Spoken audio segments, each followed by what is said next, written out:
अस्सलाम वालेकुम रहमतुल्लाहि वबरकातुहू। कैसे हैं सब? उम्मीद है सब ठीक होंगे। अच्छा जी, क्लास 10th की फिजिक्स एजुकेशन की सीरीज स्टार्ट हो चुकी हैं, तो जल्दी से आज का लेक्चर दे सकते हैं। यूनिट 1 हमारा कंप्लीट हो चुका था। आज हमने करना है यूनिट 2।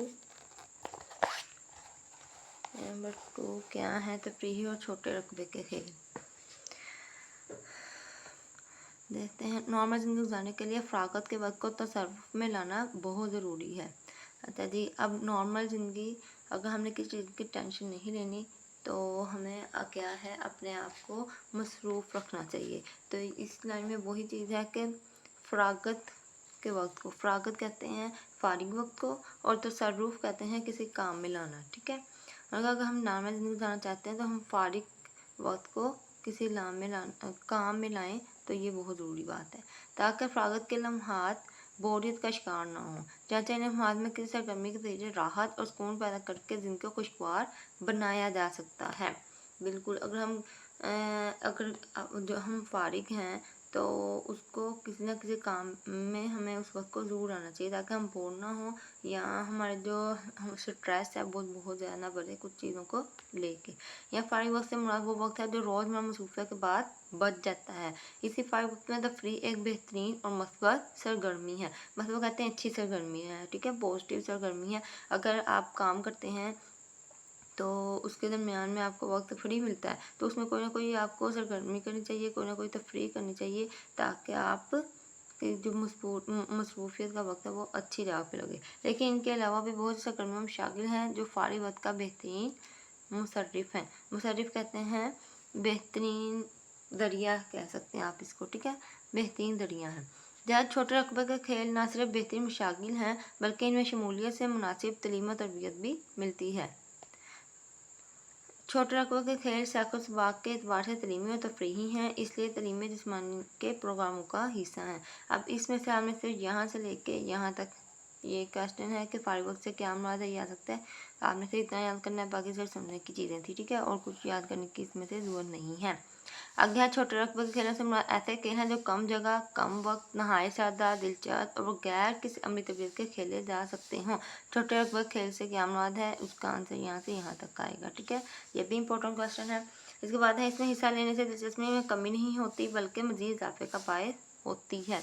अगर हम खेलों में हिस्सा लेते हैं तो 1 दिन लेंगे, 2 दिन लेंगे, बाद में हम उसमें दिलचस्पी ज़्यादा लेना शुरू कर देंगे। ठीक है, तो उसमें क्या होगा, हमें उसमें दिलचस्पी में इजाफा होगा। इनकी बदौलत वो बच्चे जो किसी जिस्मानी कमजोरी या फ़नी महारत में कमी के बाद मुनज़्ज़म खेलों में हिस्सा लेने से घबराते हैं, मामूली सी तरबियत और हौसला अफ़ज़ाई के ज़रिए छोटे रकबे खेलों में हिस्सा लेना शुरू कर देते हैं। बिल्कुल, बहुत से बच्चे ऐसे होते हैं जिनके अंदर बहुत सी मतलब के टैलेंट बहुत ज़्यादा होता है, लेकिन सिर्फ कॉन्फिडेंस नहीं होता, जिसकी वजह से वो पीछे रह जाते हैं। अगर हम उनका ये मतलब हौसला अफ़ज़ाई करें, उनकी हौसला बढ़ाएं, तो वो बहुत सी चीज़ों में आगे निकल सकते हैं। ठीक है, तो ये चीज़ यहाँ मेंशन की गई है। आगे है जिसके बाद इनकी पेचीदा साहित्यों को फ़रोग़ मिलता है, साहित्य उनकी बढ़ेंगी। ठीक है, इसके अलावा बच्चों को ऐसा माहौल मिलता है जब घुटन किसी किस्म का खौफ और हरास महसूस करने के बजाय खुशी और इत्मीनान और सुकून महसूस करते हैं। वो अपने जज्बात का खुलकर इज़हार करते हैं, और इन खेलों की सबसे बड़ी खूबी यह है कि कैद वक्त और मौसम खेले जा सकते हैं। मतलब इन खेलों को खेलने के लिए किसी भी वक्त की या मौसम की या किसी भी तरह की कैद की ज़रूरत नहीं होती। जब आपका टाइम हो आप तब खेल सकते हैं। इनके ज़्यादा जगह और सामान की ज़रूरत भी नहीं होती। इनके खुद साख्ता क़वानीन बड़े मामूली और सादा होते हैं, जिन्हें बच्चे फ़ौरी और बड़ी आसानी से कबूल कर लेते हैं। अब चंद खेलें जो हैं वो दर्ज ज़ैल हैं। सबसे पहले देखें कौन सी है। ताक़ुब का खेल। ताक़ुब कहते हैं पीछा करने को। ठीक है, पीछा करने का खेल। रुमाल गिराना जो है, ताक़ुब के खेल के अंदर भी अब कुछ आगे खेल हैं उन्होंने दी हैं। तो सबसे पहले है रुमाल गिराना। इस खेल में बच्चे एक दायरे के शक्ल में मुंह नीचे करके बैठ जाते हैं, और रुख भी दायरे के अंदर की तरफ होता है। क्या है कि बच्चे क्या करते हैं, दायरे की शक्ल में बैठेंगे और दायरे के अंदर की तरफ ही मुँह करेंगे। एक बच्चा रुमाल लेकर दायरे के बाहर भागते हुए जानसार देकर किसी एक बच्चे के पीछे रुमाल गिराने की कोशिश करता है। जानसार देना होता है कि किसी को पता ना चले। एक रुमाल पकड़ लेता है एक बच्चा, तो किसी भी एक बच्चे के पीछे उसने गिरा देना होता है ताकि किसी को पता ना चले। रुमाल गिराकर वह दायरे का भागते हुए चक्कर लगाता है। अगर रुमाल गिराने की खबर मुतलका बच्चे को हो जाए तो वह रुमाल उठाकर रुमाल गिराने वाले का ताक़ुब करता है। क्या कि जिसके पीछे गिराया हो अगर उसको पता चल जाए कि मेरे पीछे है तो बच्चा उसको उठा लेता है और फिर जिसने गिराया तो उसके पीछे जाता है और उसे छू लेता है, तो फिर रुमाल गिराने वाला बच्चा दोबारा रुमाल लेकर इसी जगह चक्कर लगाता है। अगर वो पकड़ा जाएगा तो वो दोबारा फिर रुमाल लेगा और फिर चक्कर लगाना शुरू हो जाएगा। और अगर रुमाल गिराने वाला मुतलका बच्चे तक पहुंच कर इसको छू लेता है, चाचा बैठने वाला बच्चा रुमाल लेकर चक्कर लगाना शुरू कर देता है, जबकि रुमाल गिराने वाला बैठ जाता है और इस तरह खेल जारी रहता है। मुझे खेलने हैं, ये आप आपस में खेला करें, बहन भाई बेशक आपस में खेल लें। आप खेलेंगे तो आपको इसकी अच्छे से ज़्यादा समझ आएगी। जैसे आप करेंगे बस उसको आप अपन वर्डिंग में लिख दें, ठीक है, जरूरी नहीं है एक लाइन आप लिखें। अब उसके बाद है दायरे का खेल। पहले ताकुब का खेल था, अब है दायरे का खेल, लीडर की तलाश। तमाम बच्चे एक दायरे में खड़े हो जाते हैं, एक दायरे में, ठीक है, गोल दायरे में खड़े होंगे। इनमें से एक बच्चे के बारे में मुकर्रर कर दी जाती है जो लीडर की तलाश करेगा। एक की ड्यूटी लगा जाती है कि वो लीडर को तलाश करे। इसे दायरे से कुछ फासले पर मुंह दूसरी तरफ करके खड़ा कर दिया जाता है। यहाँ उन्होंने गलती से ना मिस्टेक हुई है, यहाँ कुछ आना था, ठीक है। कुछ बातें पर उसको मुंह दूसरी तरफ करके खड़ा करते हैं। इसी तनाव में दायरे वाले खिलाड़ी अपना लीडर मुकर्रर कर देते हैं। मतलब कि क्या है, जो बारी देने गया है बच्चा उसको दूसरी तरफ मुंह करके खड़ा कर देना है, उसको पता ना चले कि बाकी खिलाड़ियों ने किसको लीडर का मुकर्रर किया है, ठीक है। और इस लीडर किसी मखसूस सरगर्मी से खेल का आगाज कर देते हैं, मसलन तालीब जाना या सर को जाना। क्या है कि जिसको लीडर उन्होंने माना होगा उसने फिर खेल का शुरुआत करेगा वो बच्चा, और वो यहाँ तो तालीब जाएगा, मतलब कोई सरगर्मी कर देगा, छोटी मोटी तालीब जाएगा या किसी के सर में वगैरह में थप्पड़ वगैरह लगा देगा या सर में खारिश वगैरह करेगा। वक्त आम बच्चा इसकी तकरीर करता है, मतलब बाकी तकरीर करना वही चीज़ रिपीट करना, ठीक है। तकरीर करना कहते हैं रिपीट करने को, जो चीज़ लीडर करेगा वही बाकी बच्चे फिर दोबारा पीछे रिपीट करेंगे उससे। लीडर थोड़ी थोड़ी देर बाद अपनी सरगर्मी तब्दील करता है, मतलब एक दफ़ा उसने कुछ किया तो दूसरी दफ़ा वो कुछ और करेगा। बारी देने वाला लीडर की शनाख्त करने की कोशिश करता है, जिसका मुंह पीछे करके उन्होंने बारी देने के लिए भेजा था वो लीडर तलाश करेगा। लीडर की शनाख्त के बाद लीडर बारी देने वाला बन जाता है। अगर वो ठीक मतलब लीडर तलाश कर लेगा तो फिर लीडर की बारी आ जाएगी और बारी देने वाला बच्चा खेल में शामिल हो जाता है। आगे है झांसा देने का खेल, मतलब डॉज बॉल। एक खेल में दो टीमें होती हैं। इस खेल में क्या होगी, दो टीमें बनाई जाएंगी। एक टीम दायरे के अंदर, दूसरी टीम दायरे के बाहर चारों तरफ फैलकर खड़ी हो जाती है। अच्छा, दो टीमें बनानी है, एक दायरा बनाना है।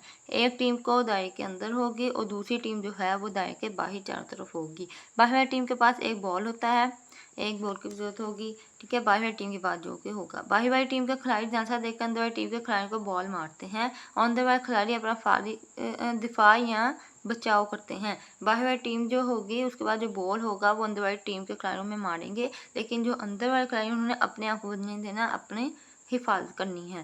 जिस बच्चे को बॉल लग जाएगा वो बच्चा दायरे से बाहर चला जाएगा, और किसी बच्चे को लग जाता है बॉल तो वो फिर आउट हो जाएगा। इस तरह दोनों टीमों को जगह तब्दील करके इस तरह खेलना पड़ता है। जो टीम मुकर्रर वक्त में ज़्यादा से ज़्यादा खिलाड़ी दायरे से बाहर निकालती है वो फातिहा टीम कहलाती है। मतलब जो बाहर वाली टीम होगी वो ज़्यादा बॉल ज़्यादा खिलाड़ी अगर अंदर वाले के बाहर भेज देगी तो फिर दोबारा दूसरी टीम की बारी होगी, तो दोनों में से जीतेगी वो टीम जिसने ज़्यादा खिलाड़ी बाहर निकाले होंगे।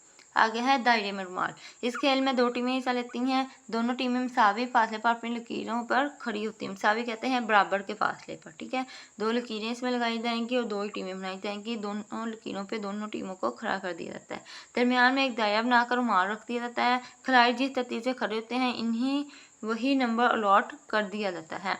मतलब 1 2 3 4 5 जिस नंबर पर जौन सा होगा वही नंबर को नंबर से पुकार देंगे। नंबर पुकारे जाने पर दोनों तरफ के बच्चे दाएं की तरफ भाग कर आते हैं और झांसा देकर रुमाल उठाकर ले जाने की कोशिश करते हैं। जो बच्चा रुमाल ले जाने में कामयाब हो जाता है मुकाबिल इसे जगह पर पहुंचने से पहले पकड़ने की कोशिश करता है। मध्य मुकाबिल कहते हैं दूसरी टीम का खिलाड़ी, ठीक है।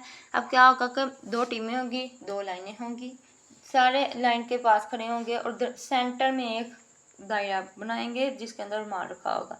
जैसे जैसे खड़े होंगे वैसे वैसे उनको नंबर दिए गए होंगे, वो नंबर बुलाएंगे तो भाग कर रुमाल को एक टीम के जो खिलाड़ी हैं वो रुमाल उठाने की कोशिश करेंगे और दूसरे टीम के जो खिलाड़ी हैं वो उनको मना करेंगे, ठीक है, उनको उठाने नहीं देंगे। ये चीज़ है इसमें। मधुकाबिल कहते हैं दूसरे की, ठीक है, दूसरी टीम के खिलाड़ी अपने अपोनेंट से पहले पकड़ने की कोशिश करता है। अगर पकड़ने वाला ना पकड़ सके तो मुकाबले से खारिज हो जाता है। अगर वो पकड़ लेगा खिलाड़ी को तो ठीक है, अगर नहीं खेलेगा तो वो आउट हो जाएगा। अगर वो पकड़ने में कामयाब होता है तो रुमाल उठाने वाला खेल से खारिज हो जाता है। जिस टीम के खिलाड़ी इससे कम रह जाते हैं वो टीम हार जाती है। इसमें ये असूल होता है कि जिस टीम के खिलाड़ी अगर आधे से ज़्यादा निकाल दिए हैं तो वो जीत जाती है। आगे है डॉक रोड, लंगड़ा दौड़। एक लाइन पर बच्चों को 3 या 4 टीमों पर बराबर तकसीम करके आगे पीछे खड़ा कर दिया जाता है। एक लाइन बनाएंगे, 3-4 बच्चों की टीमें बनाई जाएंगी और उनको बराबर तकसीम भी किया जाएगा, बराबर तौर पर खड़ा कर दिया जाएगा। तकरीबन 20 या 30 गज के फासले पर एक डोरी लगाई जाएगी। 20 या 30 जब जहाँ तक होगा वहाँ पे एक मतलब कि क्या है तार या डोरी लगा दी जाती है। इशारा मिलने पर हर टीम का पहला खिलाड़ी एक पाँव पर कूदता हुआ जाएगा। मतलब एक टांग उसने ऊपर उठानी है और एक पाँव के सहारे उसने आगे जाना है, ठीक है। और डोरी को हाथ लगाकर वापस आकर अपने अगले साथी को छुएगा। जो डोरी लगाई होगी 20 से 30 फासले पर उस डोरी को आपने छूना है और वापस आना है और अपने अगले जो खिलाड़ी होगा उसको आपने छूना है और खुद पीछे जाकर खड़ा हो जाएगा। छुए जाने वाला खिलाड़ी यही अमल दोहराएगा। सारी टीमें यही अमल बैक वक्त दोहराएंगी। बैक वक्त मतलब एक ही वक्त के अंदर। जिस टीम का आखिरी खिलाड़ी सबसे पहले अपनी जगह पर वापस आकर खड़ा होगा वो टीम कामयाब टीम कहलाएगी। अब 2-3 टीमें थी, सबको एक ही टाइम पे एक ही चीज़ करनी है, ठीक है। जो लास्ट खिलाड़ी आ जाएंगे तीनों टीम्स के, वो जो सबसे पहले पहुंचेगा तो वो टीम जीत जाएगी। तो आज का लेक्चर हमारे यहाँ ख़त्म होता है क्योंकि हमारा यूनिट भी यहाँ ख़त्म हो गया है। आगे नेक्स्ट वीडियो में हम यूनिट नंबर 3 स्टार्ट करेंगे इंशाल्लाह। अगर आपको थोड़ी सी भी वीडियो हेल्पफुल लगे हो तो वीडियो को चैनल को सब्सक्राइब करें, लाइक करें वीडियो को एंड शेयर करना मत भूलें अपने फ्रेंड्स के साथ। और नेक्स्ट वीडियो तक के लिए इजाज़त दीजिए। अल्लाह हाफिज़। दुआ में याद रखें।